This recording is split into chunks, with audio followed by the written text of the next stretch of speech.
En el nombre del Padre, y del Hijo, y del Espíritu Santo. Amén. Que doblen las campanas jubilosas, y proclamen el triunfo del amor, y llenen nuestras almas de aleluyas, de gozo y esperanza en el Señor. Los sellos de la muerte han sido rotos, la vida para siempre es libertad. Ni la muerte ni el mal son para el hombre su destino, su última verdad. Derrotados la muerte y el pecado, es de Dios toda historia y su final. Esperad con confianza su venida, no temáis, con vosotros Él está. Volverán encrespadas tempestades para hundir vuestra fe y vuestra verdad. Es más fuerte que el mal y que su embate, el poder del Señor que os salvará. Aleluyas, cantemos a Dios Padre, aleluyas al Hijo Salvador. Su Espíritu corone la alegría que su amor derramó en el corazón. Amén. Lectura de la primera carta del apóstol San Pablo a Timoteo, capítulo 6. Querido hermano, en presencia de Dios que da la vida al universo y de Cristo Jesús que dio testimonio ante Poncio Pilato con tan noble profesión, te insisto en que guardes el mandamiento sin mancha ni reproche, hasta la manifestación de nuestro Señor Jesucristo, que en tiempo oportuno mostrará el bienaventurado y único soberano, Rey de los reyes y Señor de los señores, el único poseedor de la inmortalidad, que habita en una luz inaccesible, a quien ningún hombre ha visto ni puede ver. A Él honor e imperio eterno. Amén. Palabra de Dios. Te alabamos, Señor.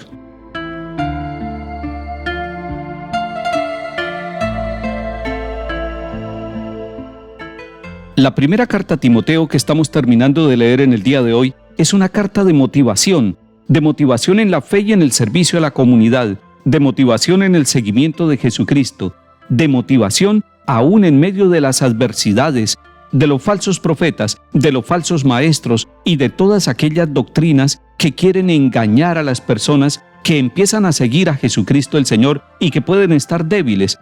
Esta carta, entonces, es una carta que nos cae bien cuando nosotros queremos afianzarnos en nuestra fe, cuando nosotros nos vemos zarandeados por toda clase de doctrinas y a veces caemos o sucumbimos. Esta carta nos hace bien leerla como discípulos misioneros del Señor, tomar estos 6 capítulos de la primera carta a Timoteo y tomarla como enseñanza para nosotros. ¿Por qué lo decimos? Porque en distintos momentos de la carta está diciéndole: esta es la doctrina cierta y absolutamente digna de fe. Son palabras que nos llevan a nosotros a tener seguridad, sabiendo que la doctrina que nosotros seguimos no es una doctrina escrita, sino una doctrina vivida. Es la vida de Jesucristo el Señor. Él es el centro de nuestro seguimiento. Él es la doctrina viva. Él es la palabra que se hizo carne en el vientre de la Virgen María. Esa es la doctrina que nosotros seguimos, una doctrina que es vivida en el Hijo de Dios, en Jesucristo el Señor. Y por eso, cuando nosotros tenemos una doctrina clara, absolutamente cierta, digna de fe, rechazamos cualquier superstición y los cuentos negativos que aparecen y nos ejercitamos en la piedad, nos ejercitamos en la fe. Timoteo es un hombre joven, y lo decimos porque en el capítulo 4 de esta primera carta nos encontramos con la siguiente afirmación: que nadie te desprecie por ser joven. Procura ser modelo de los creyentes en la palabra, en la conducta, en el amor, en la fe, en la pureza. Hay muchos jóvenes que son servidores de nuestras comunidades. Hay muchos jóvenes que son párrocos ya y misioneros. Hay muchas jóvenes que son religiosas y que acompañan distintas comunidades católicas en diversos lugares del mundo. Y así también hay muchos jóvenes papás y muchas jóvenes mamás que son misioneras. Y la carta nos está diciendo que nadie te desprecie por ser joven, pero mantente firme, mantente en la doctrina creíble, en la doctrina que es el mismo Cristo Jesús el Señor. Aquí, en el capítulo 6 de la primera carta de San Pablo a Timoteo, nuevamente le dice: te insisto en que guardes el mandamiento sin mancha ni reproche hasta la manifestación de nuestro Señor Jesucristo. Esa es una gran tarea de los jóvenes y de los adultos. Todos en la iglesia debemos guardar el mandamiento. Guardarlo significa vivirlo, asumirlo, llevarlo a la vida. Ese mandamiento del amor, ese mandamiento de la verdad, sin mancha ni reproche, hasta la manifestación de nuestro Señor Jesucristo, sabiendo que en el camino de nuestra vida hemos tenido y tendremos muchas amenazas, pero sabiendo que Él, nuestro Señor Jesucristo, acompaña nuestro caminar como lo ha dicho al final del Evangelio de Mateo: yo estaré con ustedes todos los días hasta el fin del mundo. Esta carta termina con una alabanza, con una glorificación al Padre Celestial, y lo llama el único soberano, el Rey de Reyes, el Señor de Señores, el único poseedor de la inmortalidad. Y dice además: en quien habita una luz inaccesible, a quien ningún hombre ha visto ni puede ver. Y dice al final: a Él honor e imperio eterno. Amén. Y nosotros también queremos rendirle esa alabanza, ese honor, ese imperio, esa confianza y esa entrega total, porque vemos que es la doctrina que nos ha dado, doctrina viva, en la persona de su Hijo Jesucristo el Señor.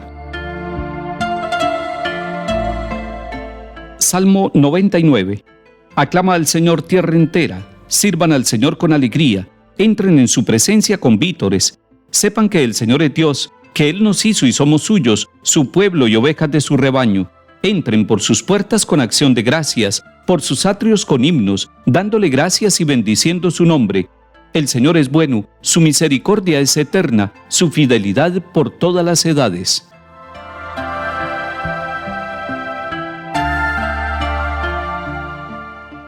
Lectura del Santo Evangelio según San Lucas, capítulo 8.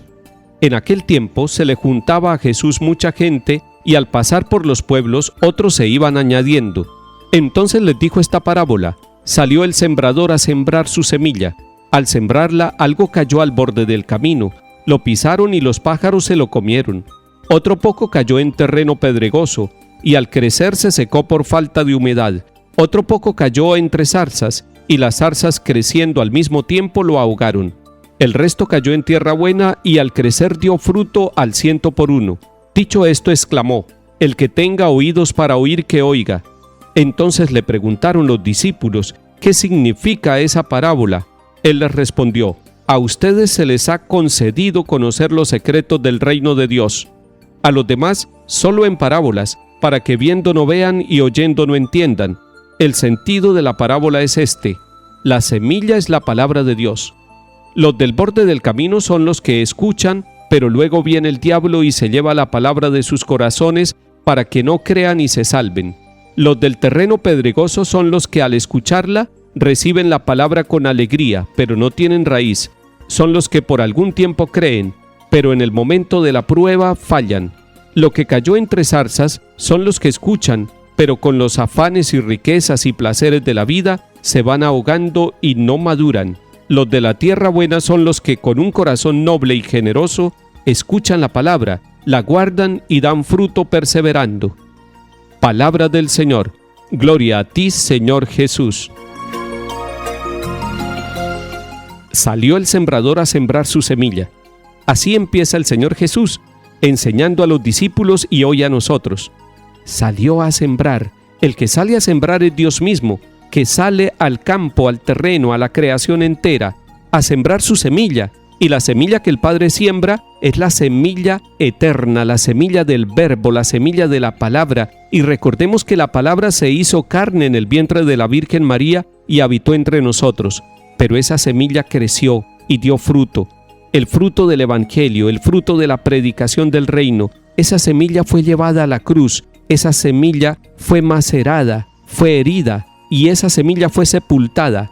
Esa misma semilla que pasó por estas situaciones resucitó y nos da vida. Esa es la semilla que ha tenido un fruto abundante y pleno en la resurrección. Y el Señor, que es la semilla, nos está hablando que parte de esa semilla cae en el camino, o cae en terreno pedregoso, o cae entre zarzas, pero que también buena parte de esa semilla cae en tierra abonada, en tierra que hace fructificar. Jesús mismo explica la parábola a sus discípulos y les va hablando de la clase de terreno, de las situaciones de vida y de que la palabra es la semilla que se siembra. Detengámonos en la última parte. Los de la tierra buena son los que con un corazón noble y generoso escuchan la palabra de Dios, la guardan y dan fruto perseverando. Para que usted y yo podamos ser terreno bueno, debemos pedirle al Señor un corazón noble y generoso. Ese corazón noble y generoso es el terreno donde el Señor siembra su palabra día por día. Si tenemos un corazón así, parecido al de Jesús el Señor, noble y generoso, parecido al de la Santísima Virgen María, un corazón noble y generoso, podremos hacer las tres cosas que nos manda el Señor: escuchar la palabra, guardarla y dar fruto. Es decir, una palabra activa, una palabra viva, una palabra que da fruto en el testimonio, en la manera como nosotros tenemos de vivir y de relacionarnos con los demás.